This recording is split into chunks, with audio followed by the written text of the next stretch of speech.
you so much. You don't look like my grandma. She's not your grandma. I'm so lonely. Just Maybe I can come in?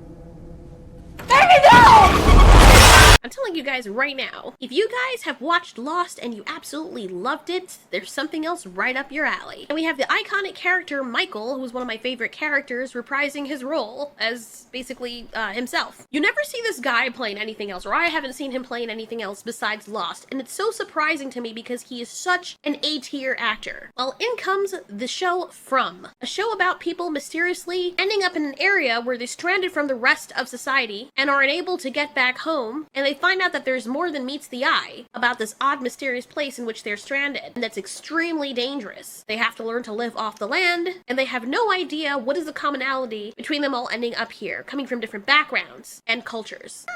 Sound familiar? It does, because that's the exact storyline of Lost. So for those of you on the fence about watching this show, first of all, go and watch it. You probably won't be disappointed. And second of all, in case you're too nervous to bite the bullet, I'll give you a short recap of season 1.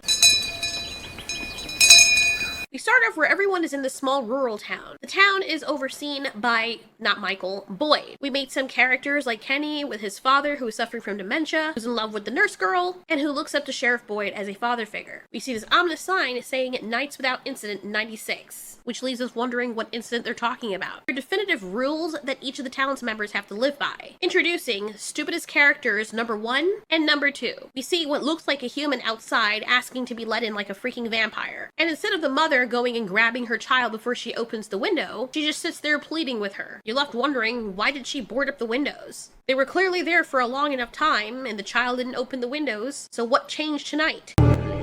baby, please just... Maybe I can come in?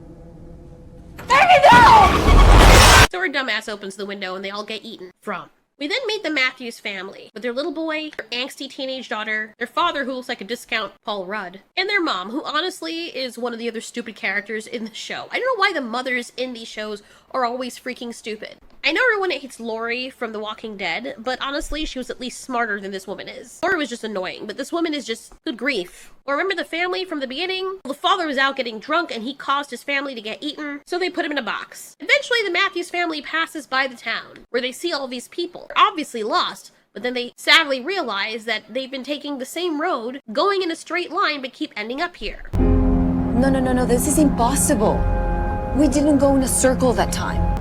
You drove out this way. How did we get back here? So of course they're panicking because it's not freaking normal to go in a straight line and then end up in a loop for no reason. And someone else from the opposite direction seems to also be panic driving, and it causes an accident. Welcome in the next character, Jade. Boyd, enlists the town people to help, but because some of them are hurt in the RV, he opts to stay with them. And then introducing annoying character number God knows what. One of the guys from the other crash, Jade's boyfriend, is being looked after, and this long neck creepy looking woman named Sarah stabs him in the freaking neck and says it's not his fault. She's clearly unhinged, but nobody knows. Boyd starts covering up the windows because when it gets dark, these things come out, and he hangs up some sort of talisman. Jim has no idea what's going on, but Boyd's like, trust me, bro. The person with serious injuries is their son, Ethan, who has a pole sticking up straight through his leg. This is where Jim sees for the first time that these townsfolk are not that crazy. There's clearly something going on here with all those strange people outside that refuse to come in, even though they desperately want to get inside. The negligent father is forced to face what happened to his family, while everyone else gets settled in.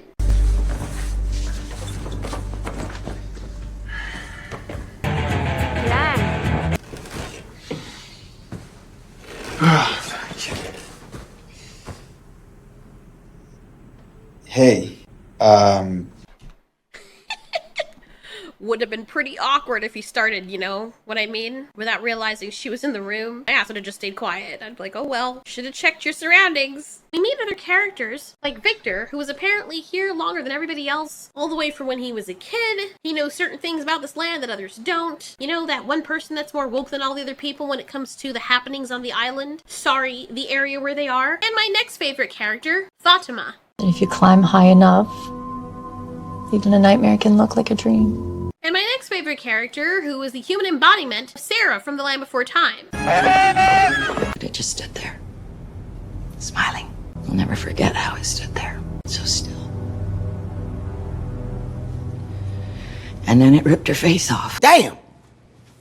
She claims before they had the houses, everyone had to be hiding in bushes and stuff. Unfortunately, Kenny ends up losing his dad because this evil long-necked twit is possessed by those things. And that's when we get the first on-screen manifestation that these things are not to be messed with. Throughout the show, Engineer Jade starts seeing visions. Jade quickly realizes that all of this is real, and so he tries to come up with a way to solve a problem. That is to get out of here. The Matthews family trusts the freaking serial killer woman, locks the mother Matthews in one of the stables so she can try to kill Ethan, because something is telling her that she's supposed to. Fortunately, Sarah's brother knows that something was up with her. Freaking Skarsgård looking tries to get the scalpel from her, and she whirls around on him to try and get him away. I guess common sense flies out the window, but then again, she's freaking nuts, and she accidentally slices his neck open. This is where everyone realizes that she cannot be a part of the clan, but they still have no idea that she's responsible for Kenny's father's death. Father Khatri realizes there's something more to this girl, and that these things are talking to her, so she must know a way out, because she knows things that she possibly couldn't have known. Throughout the segment of season 1, stupid lonely people end up doing ridiculous things, like letting these vampire creatures in, or phase, or whatever they are, knowing full well what they can do to you. I mean, there are women there, dude. One of the scariest segments in this entire show is when everyone's chilling out, not realizing that these things have been let into the house. And of course, all hell breaks loose. They just... What the...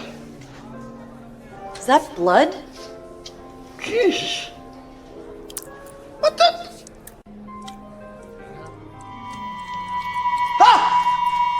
Yo. I gotta say, bro, that dude's freaking face, my guy. He is what sells this goddamn show. I mean, bro, Smoke Monster from Lost has nothing on this. But then later there's running and screaming.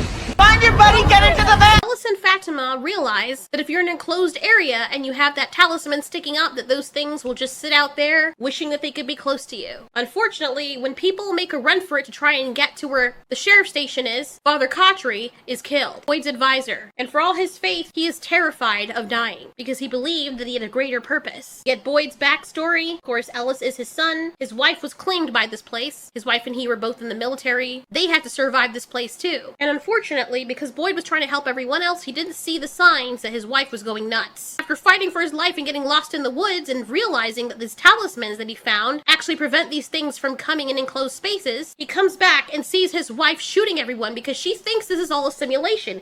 It's a dream. And this is how they wake up. When he calls out to her, tries to talk her down from her mad shooting spree, it seems that there's a slimmer of hope and he's getting through to her. And he gives her the most beautiful smile I've ever seen. Mom! All right. No! And so, we find out what Boyd has been carrying around all this time, and why his son is so mad at him. Because in order to save his son, because his wife, the son's mom, would have shot him, he had to shoot his wife. Which is something I imagine she would have wanted anyway, but it's still a very horrible thing to have happen. Especially as the guy to see that happen, realize that your father is the one that put your mom down. So Ellis and his dad were estranged, but they finally make up to each other, especially after almost losing his freaking life. Boyd is gonna find answers, and he's taking Sarah with him, much to Ellis's chagrin. Father Khatri, who lost his life, was a very close advisor and friend of Boyd. And Father Khatri believed Elma's creepy Slender Man's long-lost sister Longneck dude over here could be the answer to them going home. While Boyd and Sarah are on their adventure, Fatima doesn't seem to be doing so well. The Matthews father, Jim, and Jade work together to try and see if they can get communication outside, while Kenny and Christy get closer. Christy having told Kenny that she misses her fiance. While out on their adventure, Boyd and Sarah see some wild shit, while the Matthews mother digs a hole in the basement to see where the wires go, because electricity has to be coming from somewhere. All I got was some static, but it worked. I think if we get it up over the tree line and we get it enough power, I think we could get a signal out. In the final episode of season 1, Ellis proposes to Fatima and she says yes. Boyd gets bitten by these weird-ass frickin' The Mist Stephen King spiders. Sarah's still crazy as shit. Boyd also hears his wife's voice. Abby?